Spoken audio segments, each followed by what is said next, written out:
Welcome to another episode of Mystery Bible. My name is Ken Primus. I am your host.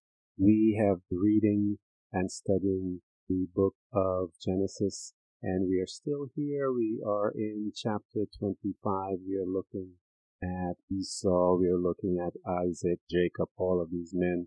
We know that Abraham died when the boys were 15 years old. Know that Jacob, he is a man of God. He's learning and growing. He's getting powerful. The blessing has been released in his life. And we saw that with Abraham releasing the blessing in his life. It is really interesting, as I mentioned to you, that this is not mentioned in the Bible. But when we saw it in the Bible was with Jacob and Esau.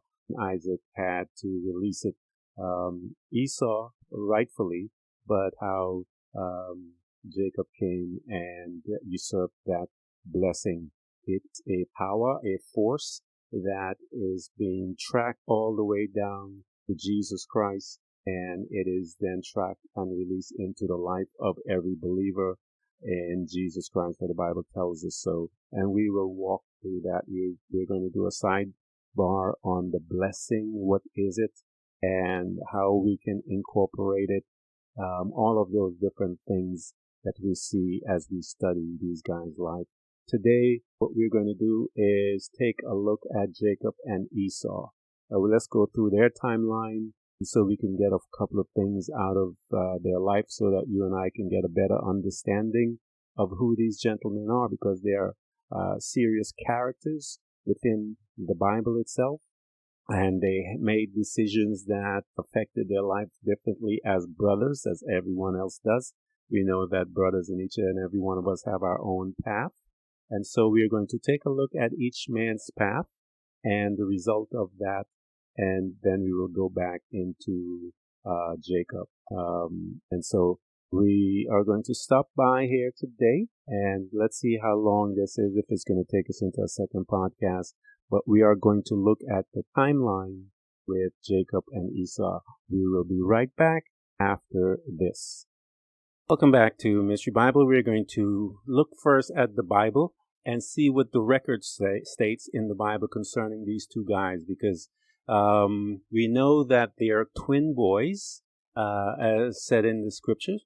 We know that they were born and one was grabbing the other's ankle. So let's take a look at the record and see what it states so that you and I can have a better understanding. And then we're going to look in the book of Yasher. As I mentioned, that book will give us a lot of the behind the scenes information, so we can get a closer look into the life of these men, because as I mentioned before, they're really giants in the Bible and in Christendom. And it says, and the children struggled together within her. And she said, if it be so, why am I thus? And she went to inquire of the Lord. And the Lord said unto her, 2 nations are in thy womb, and 2 manner of people. Nations, 2 different types of people shall be separated from thy bowels, and the one people shall be stronger than the other people, and the elder shall serve younger. And when her days to be delivered was fulfilled, behold, there were twins in her womb. The first came out red all over like a hairy garment, and they called his name Esau. And after that came his brother out, and his hand took hold of Esau's heel. That must have been something to behold. And his name was called Jacob, and Isaac was 80 years old when these kids were born. And so you see that there was a tussle from the beginning. Verse 27, and the boys grew, and Esau was a cunning hunter, a man of the field. Jacob was a plain man dwelling in tent, and Isaac loved Jacob because he did eat of his venison, but Rebekah loved Jacob. We see some tension there within the family, and this tension will create much of the trauma that these guys are going to suffer as a result. And I believe that trauma that takes place within you and I always dictate our personal growth, and it usher us into our on our path. And at some point in time, we'll have to deal with those things. And we know that in these two guys' life, the trauma that take place is twofold. One with the birthright, selling of the birthright. Another was when Jacob stole the blessing from Esau. And those two incidents caused tremendous trauma in these two brothers. And based on that, they had a perception of each other and of the world from that place. And then they lived their lives, they went away, and then at some point they came back together to reconcile. See, the Bible tells us that it gives us that picture. But the book of Yasher goes into a lot more detail as to what is happening with these guys. And we know that as they grew, the Bible tells us that Jacob is perfect and wise. And we know that Esau was a different type of man. And the Bible does not tell us that Esau killed Nimrod and two of his mighty men, but the book of Yasher does. And so we'll take a look at that as well so that we can get, again, a full picture of the behind-the-scenes action that is not mentioned in the Bible. And it looks like we'll probably have to do 2 podcasts to have all of it put together to see what was happening behind there.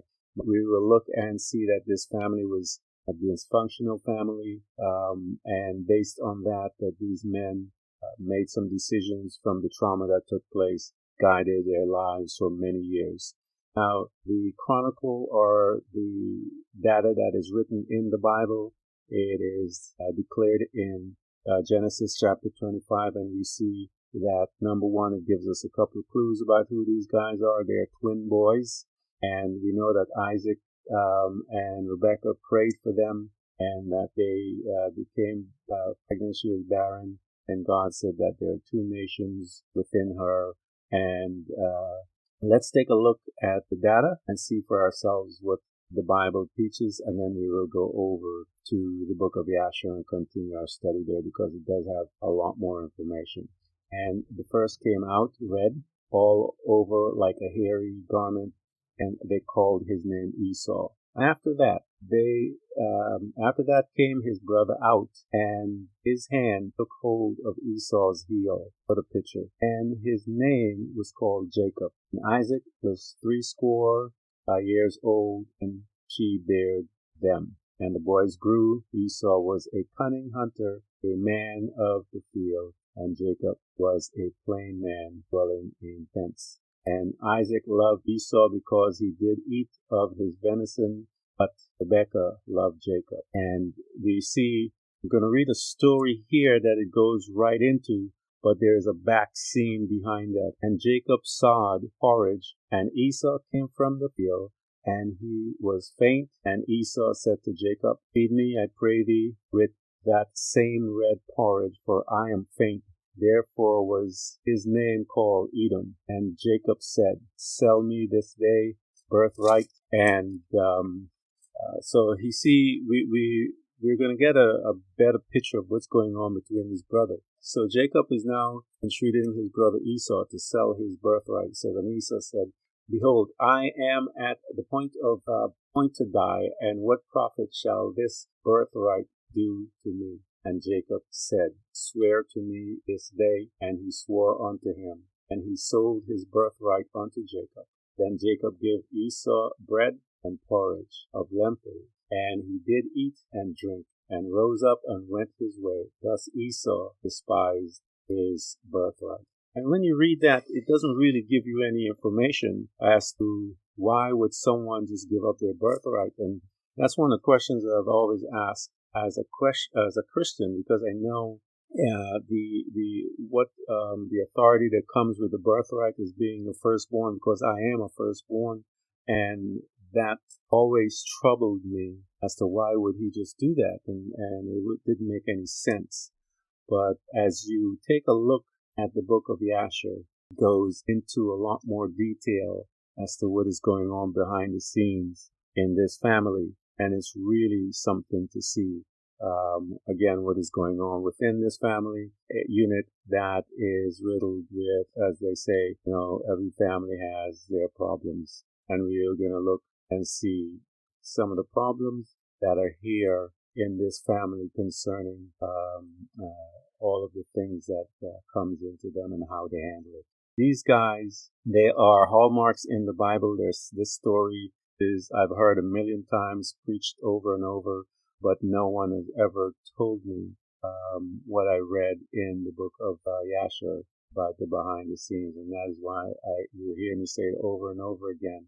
It breaks my heart that this is done this way, in this fashion, that they just negated to take that book out so that we won't learn who we are. And the disciples they studied the book. Jesus studied the book. The people of that culture studied the book. They knew about it. So it really begs a question, why did they take that out? Anyway, let's take a look at the book of Yasher, and we will see. And Esau, at the time after the death of Abraham, frequently went into the field to hunt.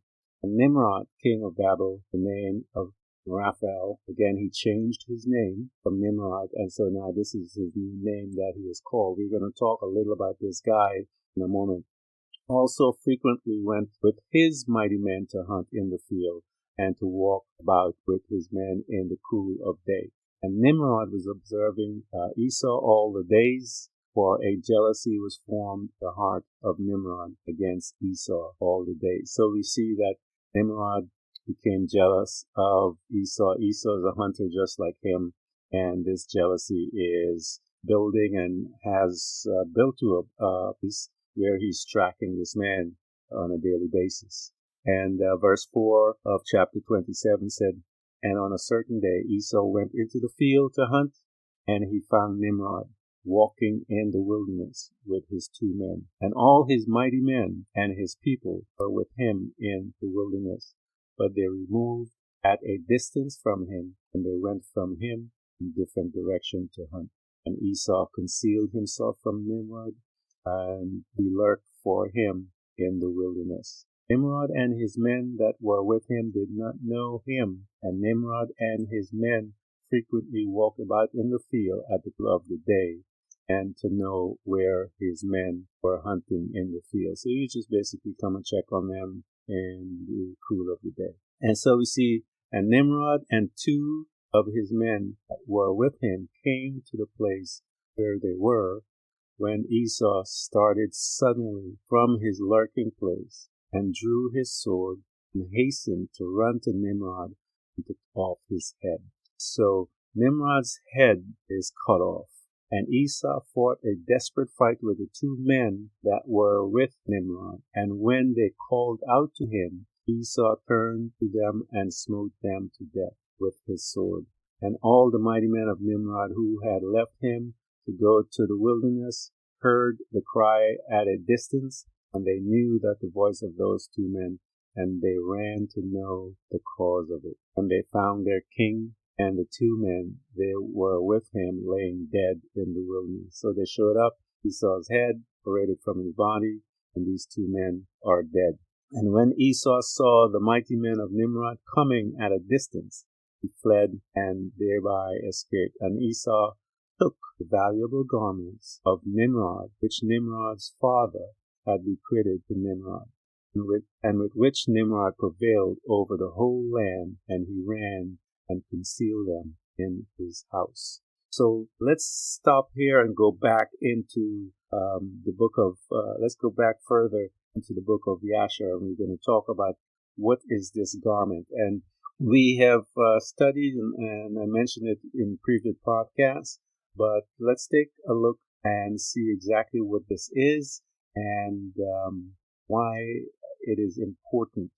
And we will go back in chapter 7 of the book of Yasher, and we read in 23, "And Cush the son of Ham, son of Noah, took a wife in those days in his old age, and she bare him a son. They call his name Nimrod, saying, At that time the sons of men again began to rebel, transgress against God. And the child grew up, and his father loved him exceedingly, for he was the son of an old age.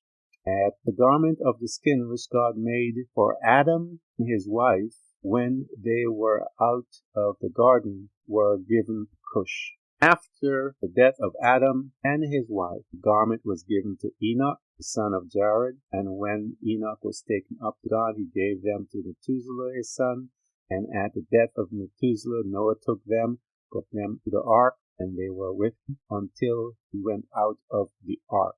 In their going out, Ham stole those garments from Noah his father, and he took them and hid them from his brothers. And when Ham begat his firstborn Cush, he gave his garment in secret.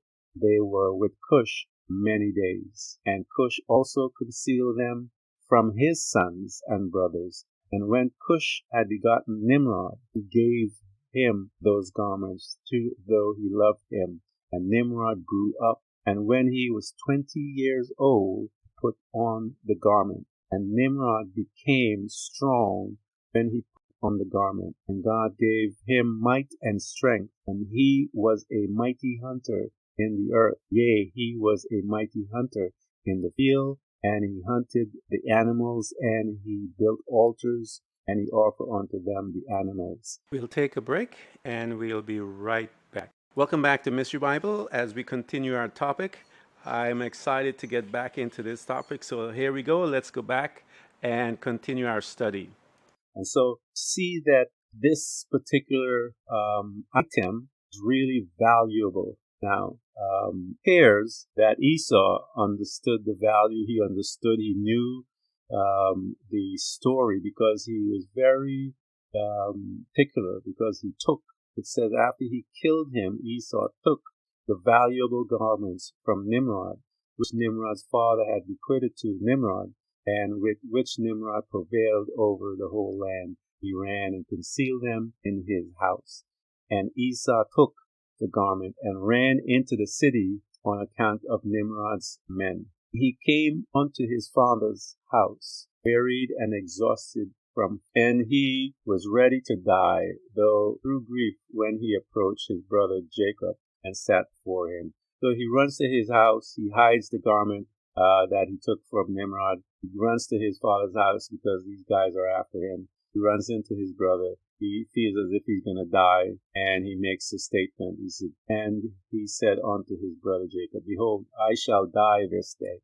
And wherefore then do I want this birthright? Why do I care about this thing? I don't care. So Jacob must have mentioned it to him, because the Bible tells us that he does. We are going to take. And Jacob said to me, sell me this day thy birthright. This is in Genesis chapter 25, verse 31. And it tells us that Esau responded and said to his brother, I'm going to die this day. Wherefore do I care about this birthright? And Jacob acted wisely with Esau in this manner, and Esau sold his birthright to Jacob, for it was sought about by the Lord. Esau's portion in the cave of the field of Machpelah, which Abraham bought from the children of Heth, for the possession of a burial ground, Esau also sold to Jacob, and Jacob brought all this from his brother Esau for value given. Now, the Bible doesn't go into all of that stuff, but it just talks about the birthright, and it doesn't go into all the other pieces of the land that took place. And Jacob wrote the whole of this in a book, and he testified the same with witnesses, and he sealed in it and took the remain of the hand of Jacob. And when Nimrod the son of Cush died, his men lifted him in concentration and buried him in his city. And all the days that Nimrod lived was 215 years, and he died. And the days that Nimrod reigned upon the people of the land were 185 years. And Nimrod died by the sword of Esau in the shame and contempt, and the seed of Abraham caused his death, as he had seen in his dream. So Nimrod had a dream that Abraham's seed was going to kill him, and he tried to kill Abraham, and Terah, his father, saved him, put him in a cave. We studied that when we began the life of Abraham. And so we see all of this stuff happening behind the scenes. And it goes into verse 17 and it says, and the death of Nimrod at the death of Nimrod, his kingdom became divided into many divisions, and all those parts that Nimrod reigned over were restored to the respective king of the land, who recovered them after his death. So all those kings that he reigned over, they got their land back after he died. And all the people of the house of Nimrod were for a long time enslaved to all the other kings of the land. And so this is what we're seeing behind the scenes as this family is going through all of this stuff. And we are going to continue reading in the book of Yasher 28 and following the timeline of these guys, because like I said, within the timeline houses a lot of information that is not seen within the Bible. We know that after this, Nimrod kills him. We know that there's a famine and that a couple things happen and the death of Shem and all of these things. So it may take us another podcast to gather all of this information, but I want to give it to you so that you can have it, because it does paint a beautiful picture that we don't know anything about unless we read this and we see some more stuff that was going on behind the scenes. And in those days after the death of Abraham in the year of the Lord brought a heavy famine in the land, and whilst the famine was raging in the land of Canaan, Isaac rose up and to go to Egypt on account of the famine, as his father Abraham had done. And the Lord appeared to that night to Isaac and said unto him, do not go down to Egypt, but raise and go to Gerar, to Abimelech, king of the Philistines, and remain there till the famine shall cease. And Isaac rose up and went to Gerar as the Lord commanded him, and he remained there a year. So he's there for a year within the famine. So we'll see some stuff begin to happen in this man's life. Isaac came to Gerar, and the people of the land saw that Rebekah, his wife, was a beautiful appearance. The people of Gerar asked Isaac concerning his wife, and he said, she is my sister, for he was afraid to say that she was his wife, lest the people of the land should slay him on account of her. And the princes of Abimelech went to praise the woman to the king, but he answered them not, neither did he attend to their words. But he heard them say that Isaac bare to be his sister, so the king reserved this within himself. And when Isaac remained there 3 months in the land, Abimelech looked out at the window, and he saw, and behold, Isaac was sporting with Rebekah his wife, and Isaac dwelt in the outer house belonging to the king, so that the house of Isaac was opposite the house of the king. So the king had a relationship with Abraham. So we see that he is in the king's courts, basically, around not too far from the king. And the king said to Isaac, what is this that thou hast done to us, in saying of thy wife, she is my sister? How easily might one of the great men of the people have lain with her, and thou would then have brought guilt upon us. This is the same thing that happened with Abraham, and he did it to the same king, both of these guys. And Isaac said unto Abimelech, because I was afraid lest I die on account of my wife, therefore I said, she is my sister. The very same words Abraham used. And at the time Abimelech gave orders to all his princes and great men, and they took Isaac and Rebekah his wife and brought them for the king. And the king commanded that they should dress them in priestly and princely garment, and make them ride through the streets of the city, and proclaim before them of the land, saying, this is the man, and this is his wife. Whoever touches this man or his wife shall surely die. And Isaac returned with his wife to the king's house. And the Lord was with Isaac, and he continued to wax great, lacked nothing. So we're seeing the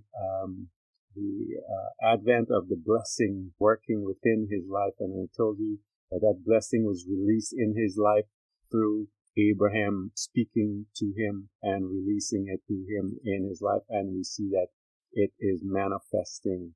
And the Lord caused Isaac to find favor in the sight of Abimelech and in the sight of all his subjects. And Abimelech acted well with Isaac, for Abimelech remembered the oath and the covenant that existed between his father and Abraham.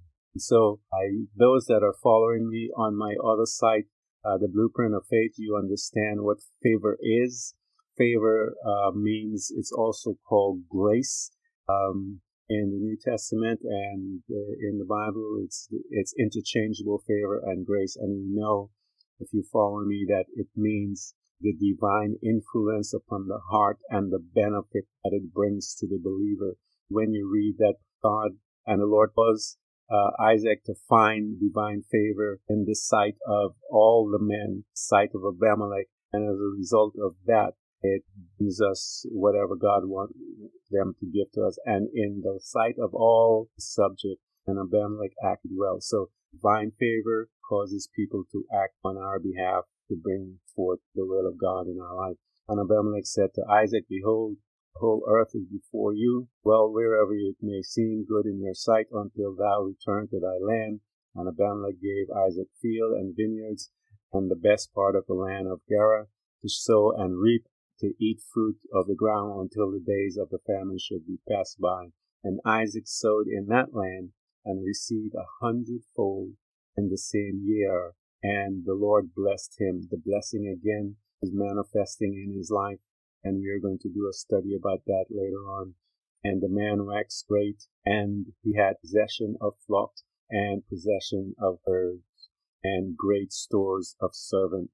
The blessing can be seen, and you will see that it is seen. These men, and in the days of the famine had passed away, the Lord appeared to Isaac and said unto him, rise up, go forth from this place, and return to the land of Canaan. And Isaac rose up and returned to Hebron, is in the land of Canaan, he and all belonging to him, as the Lord had commanded him. And after this, Shiloh, son of Arphaxad, died in that year, which is the 18th year of the life of Jacob and Esau. And all these days, Shiloh lived were 433 years, and he died. So we're seeing the old guards all passing on. And at this time, Isaac sent his younger son Jacob to the house of Shem and Eber, and he learned the instructions of the Lord. And Jacob remained in the house of Shem and Eber for 32 years. And Esau, his brother, did not go, for he was not willing to go, and he remained in his father's house in the land of Canaan. And Esau continually hunting in the field to bring home what he could get. So Esau did this all the days of his life, all day. Esau was a designing and deceitful man, one who hunted after the hearts of men. And so we see that this guy, you got to remember, he took that garment and it's in his house. So he understands, and he wanted to become, they say in the studies, that he wanted to become like Nimrod, in a sense where he wanted to rule over men. And, but he spent a lot of time, as I said, in the fields, just hunting in the field of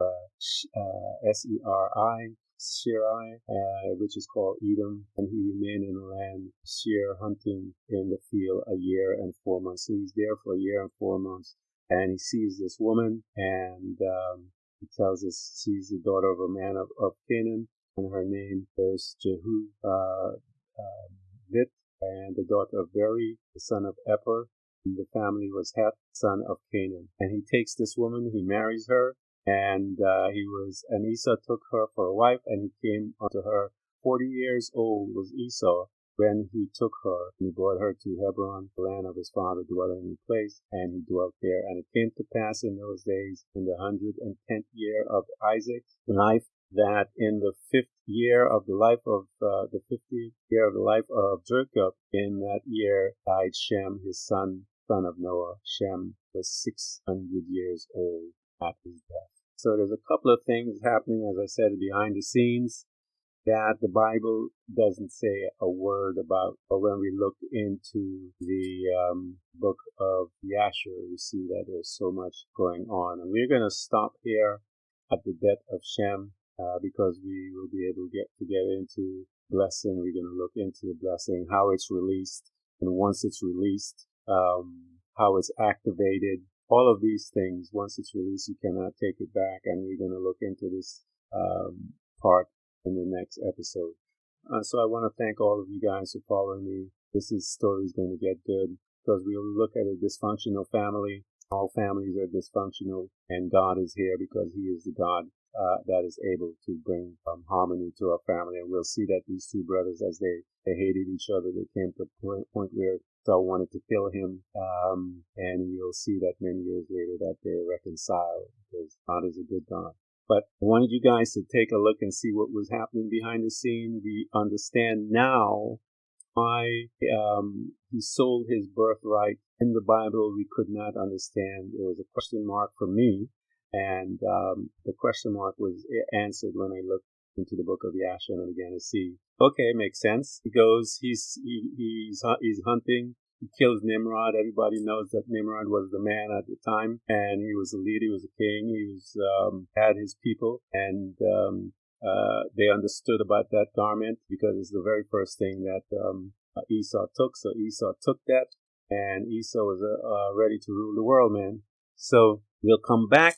Thank you so much for following me again as we get to find out who we are and get a better story about what God has done for us. And we are looking at these families to see that they're just like yours and mine, and God is able to work with us. And so, thank you for those who are supporting me financially. I absolutely 100% are praying for you and your family and for what you have done. And I thank you so much because, as I mentioned to you, I had left my job to come and do this so that I can focus solely on bringing the word to you guys with a different flavor than what's been programming us for all these life as Christians to look at the Bible for what it is without any filter from these guys and opinion. I just want you to see for yourself what God has done so that you can make a choice whether you want to worship this God who loves. God so loved the world and did so much, and working with man, and we will see the rebelliousness of man, and yet He is still working with us, for the invitation is still out there. Come, let's reason together. And as you and I get to learn who He is, we're able to come, and so that you and I will be effective and change this world.